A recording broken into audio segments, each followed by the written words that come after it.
ఇవాళ పదే పదే అసెంబ్లీలో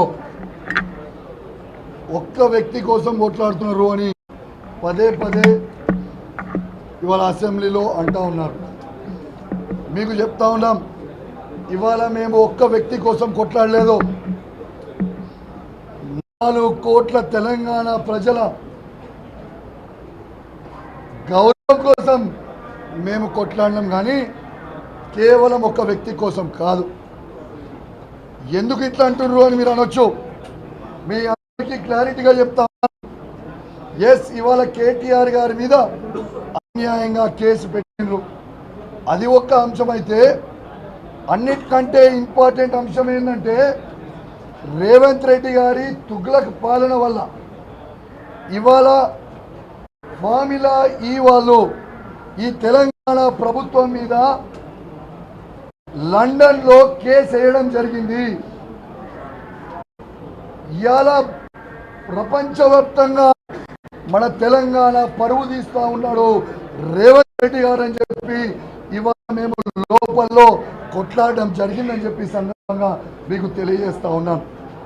ఇలా సింపుల్ చెప్తా ఉన్నాను, కేటీఆర్ గారి మీద కూడా కేసు పెట్టింది. ఏం కేసు? ఏసీబీ కేసు అని పెట్టింది. ఇలా బాజాబ్తు డిసెంబర్ 13, 2023 నాడున ఫార్ములా ఈ CEO గారు వచ్చి రేవంత్ రెడ్డి గారిని కలవడం జరిగింది. రేవంత్ రెడ్డి గారు కూడా పాజిటివ్గా స్పందించారని చెప్పారు. డిసెంబర్ 19 నాడున ఫార్ములా ఈ CEO మేలు పెట్టిండు ఈ ప్రభుత్వానికి. అక్టోబర్ 5వ తారీఖున, అక్టోబర్ 11వ తారీఖున మీరు రిలీజ్ చేసిన 55 కోట్ల రూపాయలు మాకు ముట్టినాయి, బ్యాలెన్స్ 50% కూడా మీరు ఇంకా కట్టాలి అని చెప్పి ఈమెయిల్ పంపిండు. డిసెంబర్ 21, 2023 వరకు టైం ఇచ్చిండు.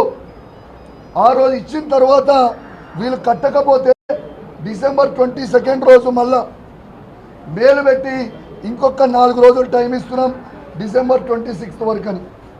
అయినా కూడా కట్టకపోతే ఇవాళ వాళ్ళు ఈ ఫార్ములా ఈ రేస్ని క్యాన్సిల్ చేసుకుంది. మీ అందరికి కూడా తెలియజేస్తా ఉన్నాను. ఇవాళ బ్రీచ్ ఆఫ్ కాంట్రాక్ట్ కింద ఇవాళ తెలంగాణ గవర్నమెంట్ మీద వాళ్ళు లండన్లో కేసు పెడితే మన 4 కోట్ల తెలంగాణ ప్రజల ఆత్మ గౌరవాన్ని ఇవాళ ఈ ప్రపంచవ్యాప్తంగా పరువు తీస్తూ ఉన్నాడు రేవంత్ రెడ్డి గారని మేము ఇవాళ అసెంబ్లీలో కొట్లాడినాం.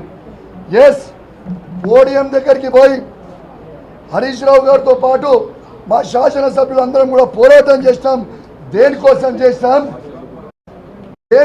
చేస్తాం? ఇవాళ కేవలం 4 కోట్ల తెలంగాణ ప్రజల ఆత్మ గౌరవం కోసం చేస్తామని చెప్పి ఈ సందర్భంగా తెలియజేస్తా ఉన్నాం.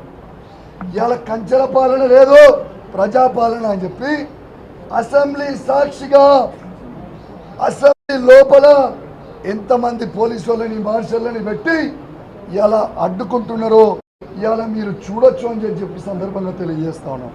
ఇలా సిగ్గుచేటు, ఇలా అసెంబ్లీ కూడా లోపల కూడా సెక్యూరిటీ పెట్టుకొని అసెంబ్లీ నడుపుకుంటున్నారు అంటేనే ఎంత చేతగానోళ్ళో వీళ్ళు ఒక్కసారి మీ అందరూ కూడా ఆలోచన చేయాలని మీ అందరికీ కూడా విజ్ఞప్తి చేస్తా ఉన్నాను. దీంతో పాటు రేవంత్ రెడ్డి గారు తీరెట్లుందంటే అడ్డంగా ఓటు నోటు కేసులో 50 లక్షలతో దొరికిపోయి జైలుకు పోయి చిప్పకూడు తిన్నాడు రేవంత్ రెడ్డి గారు. కాబట్టి రేవంత్ రెడ్డి గారు చిప్పకూడు తిన్నాడు కాబట్టి అందరికీ కూడా చిప్పకూడు తినిపించాలని అనుకుంటున్నాడు. కానీ ఇదొక కుట్ర. కానీ కేటీఆర్ గారు ప్రపంచం మొత్తం చూసిండు కాబట్టి ప్రపంచంలో ఉన్న మంచి పనులన్నీ కూడా తెలంగాణకి తీసుకొచ్చి పెట్టి తెలంగాణని ప్రపంచవ్యాప్తంగా అద్భుతంగా చూపించాలని చిప్పకూడు తిన్న రేవంత్ రెడ్డి గారికి ప్రపంచం మొత్తం చూసిన కేటీఆర్ గారికి ఇదే డిఫరెన్స్ అని చెప్పి సందర్భంగా తెలియజేస్తా ఉన్నాను. దీంతో పాటు ఇంకోటి కూడా అడుగుతా ఉన్నాను. ఎస్, మా మిత్రుడు వివేక్ గారు చెప్పినట్టు వీడియోలు మీరు రిలీజ్ చేసిర్రు, సంతోషం. ఎందుకంటే ఇలా స్పీకర్ గారికి, ముఖ్యమంత్రి గారికి, లెజిస్లేటివ్ అఫేర్ మినిస్టర్ గారికి నేను ధన్యవాదాలు చెప్తా ఉన్నాను. ఎందుకంటే మీరే మొత్తం ప్రపంచానికి తెలంగాణ ఆత్మ గౌరవం కోసం మేమందరం కూడా ఎట్లా కొట్లాడినామో అనేది మీరు ఇచ్చినందుకు మీకు ధన్యవాదాలు. అదే విధంగా చెప్తా ఉన్నాను. అదే విధంగా మరి షాద్ నగర్ శాసనసభ్యుడు ఇవాళ చొప్పు లేపి చూపించింది, బూతులు తిట్టింది.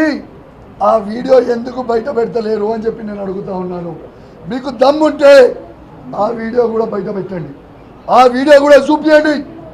మొత్తం తెలంగాణ ప్రజలందరూ కూడా చూడాలి, ఆ వీడియో చూపియండి అని చెప్పి సందర్భంగా తెలియజేస్తూ తెలంగాణ ప్రజలందరూ కూడా ఆలోచన చేయాలి. వీళ్ళు 6 గ్యారెంటీలు మర్చిపోయి ఎట్లాంటి చిల్లర డైవర్షన్ టాక్టిక్స్ చేస్తున్నారో మీ అందరూ కూడా గమనించాలని విజ్ఞప్తి చేస్తూ సెలవు తీసుకుంటా ఉన్నాను. జై తెలంగాణ, జై కేసీఆర్.